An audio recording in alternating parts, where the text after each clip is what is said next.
Wake News anchor Lindsay Sablon got a chance to go beyond the horizon with an astronaut. Nicole Stott was part of this space shuttle program, traveling to the International Space Station twice. In her first trip, she spent 3 months there living and working in zero gravity.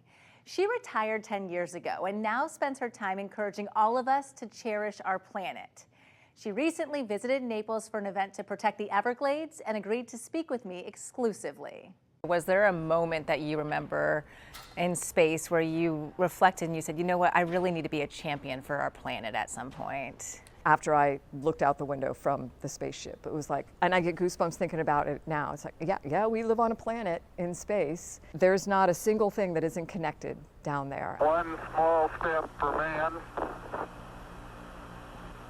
one giant leap for mankind. Let's talk about the return to the moon. Yeah. Is it going to happen? Oh, well, I certainly hope so. I'm counting on it. I would love to go. We just had another uncrewed mission to the moon. My husband has a company that is putting the first data centers on the moon. So some of the critical infrastructure that's needed for us to send the humans back is already starting to be put in place. I know NASA just recently announced it was cutting, I think it was like $420 million from the budget for what they tagged as unnecessary contracts. Your impression on that? You know, I don't know.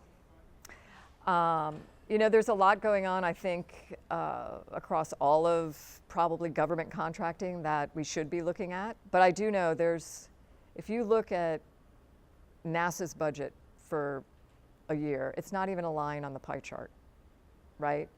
And if we also honestly look at the return on investment from what NASA is doing, not just in space, I mean, it's across all of what NASA does, the return on investment is huge. Can you explain a little bit more about the experiments that might be going on and if there are some that actually might benefit us back here on Earth?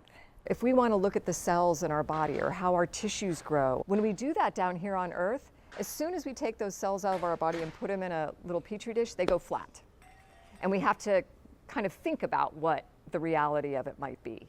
In space, they stay in 3 dimensions. It's almost like they're living the same way that they would inside our bodies. And the same thing with those crystals. And we can look at things in a way, develop things in a way we just can't do down here on Earth. I also asked Stott about the relationship between the U.S. and Russia and if that impacts astronauts and cosmonauts on the ISS. Currently, NASA astronauts use both the Russian Soyuz capsule to get to and from the outpost and the SpaceX Dragon capsule.